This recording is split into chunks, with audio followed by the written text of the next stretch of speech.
Hi there, Mark here again. Welcome to this part 1 of my dark impact build guide on the DF03 chassis. Let's get on with it. So on this build guide I will be using a bunch of hop-up parts from Yeah Racing that I've been kindly sent. So those will be going on, but if you're following along with a standard kit, don't worry, because most of these parts are just a straight fit, and if there's any difference I will go through and explain, or try to explain what the differences are. So you will see some of this stuff going on as we go, but for now we're going to start with step 2, because step 1 is just charging the battery, and what we need to do is build the rear diff. Okay, so the first thing we need to do is make sure we've got the right parts. So you've got this guide at the side here which shows you the parts, and it's a 1-to-1 scale, so get the parts and match them up so you don't go wrong. It is quite easy with some of these because they're front and rear bull diff, so make sure you've got the right bits. The first thing that I've already done is get these parts here, MK3, the plastic parts, and you need to glue on with super glue or CA glue these plates, which are the diff plates. So yeah, make sure 2 of, so glue those on. Once you've done that, we're just a matter of clipping these onto MJ4 and MJ3. They just push on, so that's ready now to start doing the actual bull diff itself. You should have 2 packets of the balls themselves for the diffs. I think there's 10 in each one. I think they're both the same, so we just need to open one of these up. Get your diff grease.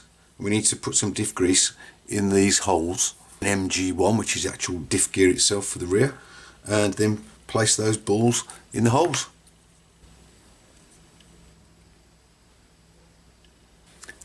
Okay, so I've just squeezed some glue into the holes, as you can see, so hopefully now I can place the balls in, they won't drop out. Well, that's the plan. Okay, so there are only 10 of these balls, so make sure you don't lose one. There aren't any spare, so what you need to do is get something to pick them up with. But if it's magnetised, like this little screwdriver, and then you can just pop them into the holes.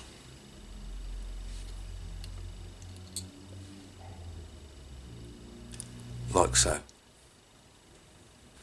Then you need your 2850 bearings, very small bearings, and you pop one over there, like so.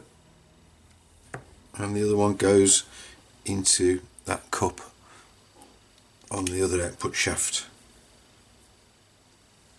And then what I'm going to do is I'm going to put a bit more of the ceramic grease onto these 2 plates, and we're going to pop the 2 halves together.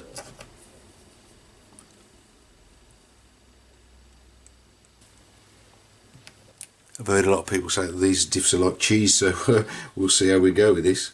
Anyway, so we'll pop that one in there, and that should, oh, watch out, the bearing's fallen off.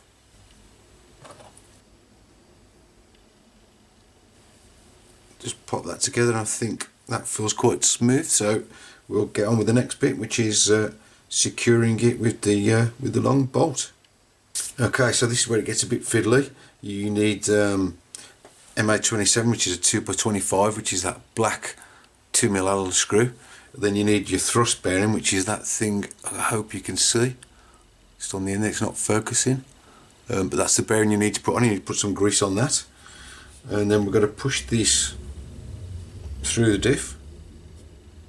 So make sure you've got the longer half at the top, and that goes in this side. Just push that in, and then in the other side we need to put in MK9, which is the spring. That should go over that bolt, and then you need to get the tiny little black part D5. You need to cut that off the tree, and we're going to pop the 2mm lock nut, which is this, into the top there. It needs to go in there like that.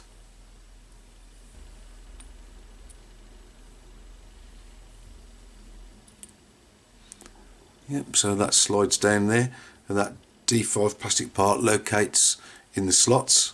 Yeah, so what I need to do is to push them together. So I've got this end of a file to push that lock nut down so that it engages on the thread of that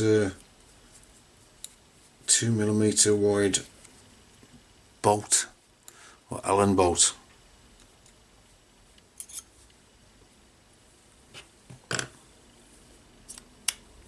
Yep, so that's engaged. I can do that up now, and we need to tension this to the correct tension now. If you look at this bit of diagram down here, so it shows holding each side of the output shafts still. It's using a ruler or something there and an Allen key, and then you need to tighten up the diff with your Allen key on that bolt until you can't rotate the centre of the diff. So I'm just going to do that now.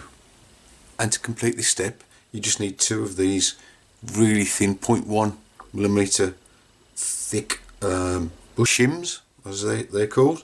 You need the larger, two of the larger 1510 bearings, and then you need these white bushings. You need two, and then you need to cut one in half. So we'll just put those on now, and that'll be the end of this step. First of all, put your shim on, and then the bearing, and then the same on the other side.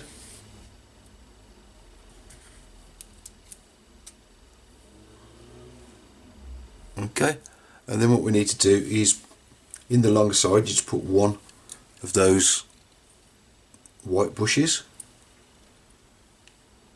which is an MK10. Just push that in. And on the other side we need 1.5, it says, so let's pop those in.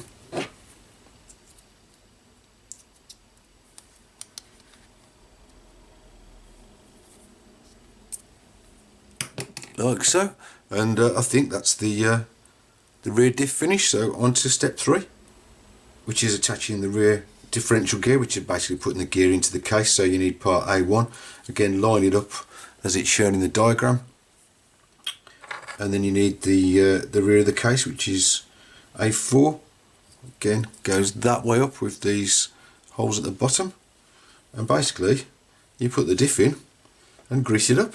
Note which way round the diff's going in.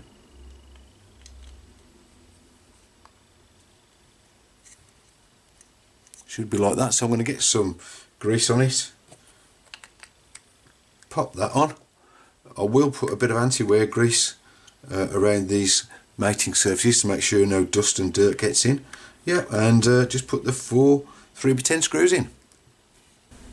So on to step 4, where we're going to be making up the rear gear assembly, or there's 3 gears that we need to make up. They're going to fit into that piece we've just put together.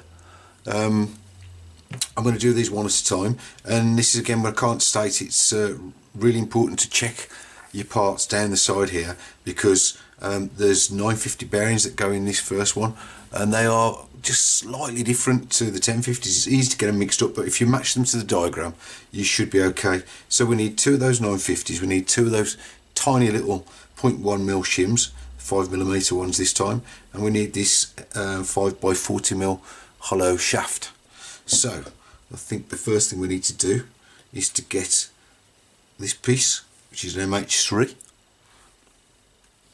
It looks like we put these 940s, one in the front and one in the back.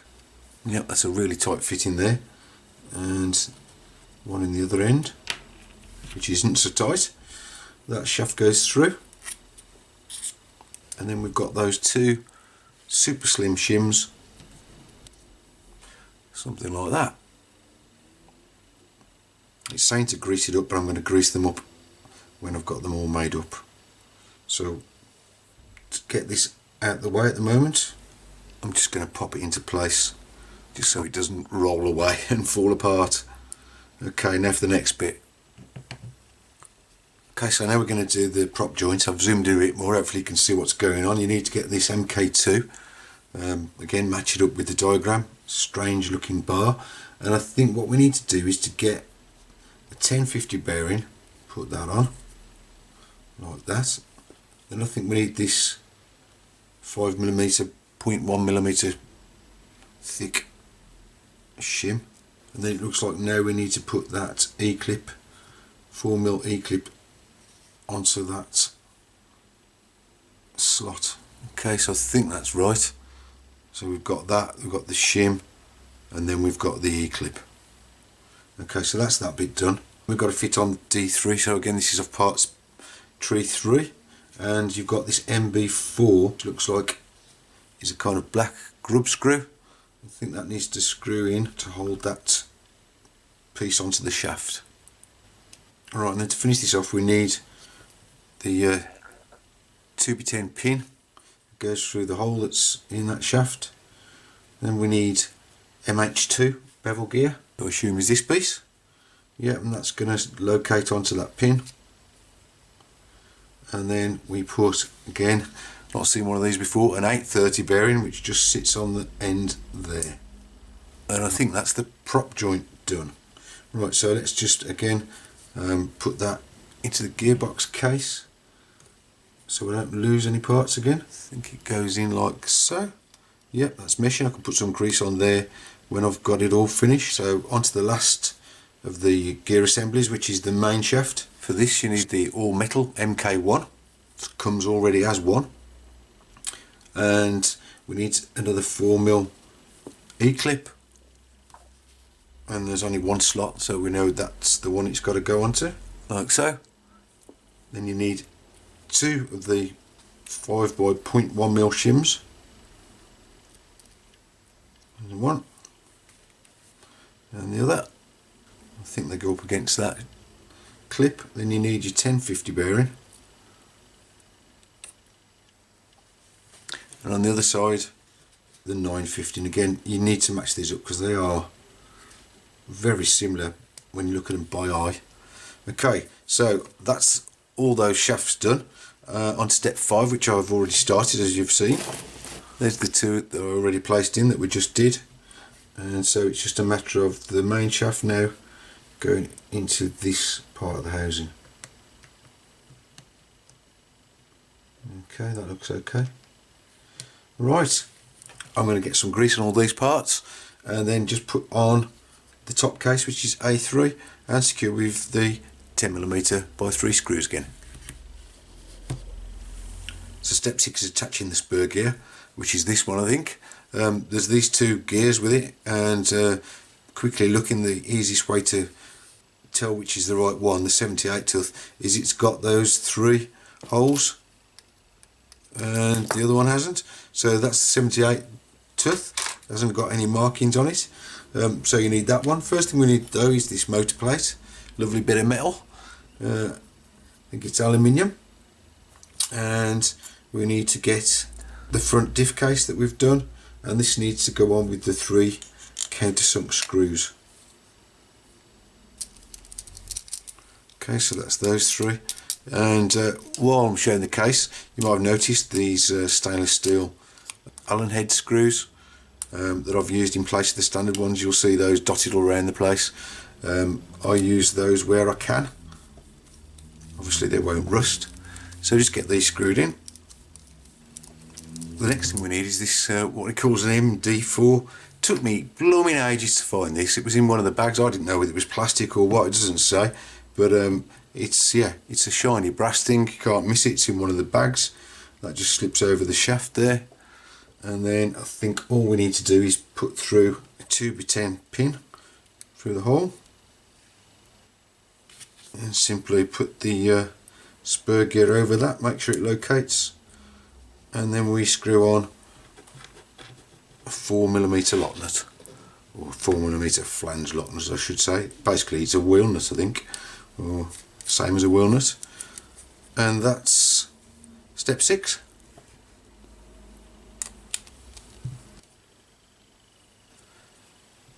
So step 7 is fitting the motor.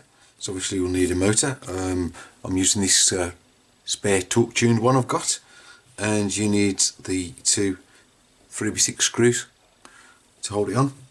Don't forget to fit the kind of fibre or cardboard type motor plate.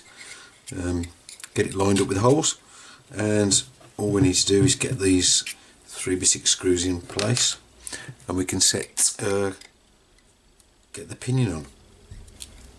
So don't do these up all the way yet, so because we need to adjust that mesh, so it should still slide with a bit of force. Okay, so get the 26th of pinion. I've already put the grub screw in the hole, and this one sort of goes on back to front, if you know what I mean. Try and get it lined up centrally with the spur gear. And once we're happy with that, give that grub screw a nip up. And I find the best way to set the mesh is to get a bit of plastic from one of the parts bags, and we'll put that between the two. What I'm going to do now is just push this quite tightly up against the spur gear. Yeah, just make sure that's meshing okay. I'm going to give that a nip up now, and then we'll try without the bit of plastic. Okay, so just remove the plastic. Yep, that feels okay to me. Not too tight and not too loose. So what we'll do is get some grease on this, and we'll get the cover on. So as you can see, step 8 is actually attaching that gearbox cover.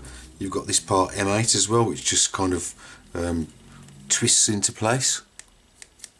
So yeah, stick that on like that, and then all we need to do is put that over there and put those 2 screws in, which are 3x6.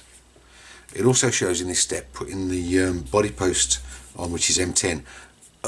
Do that if you're going to use your body post, but on mine I'm going to use Velcro to hold the body, so I won't be putting the body posts on. Okay, so that's the rear gearbox assembly and motor assembly finished. That all went quite smoothly, really. I think everything's working well. So yeah, this is what we've got so far. I think this is a good point to call a halt to part 1 of the guide, and hopefully you'll join me on part 2, where we'll be getting some of these lovely Racing aluminium parts fixed onto this assembly, and get on with the rear suspension and so on. So thanks again for watching, and hope to see you soon. Bye.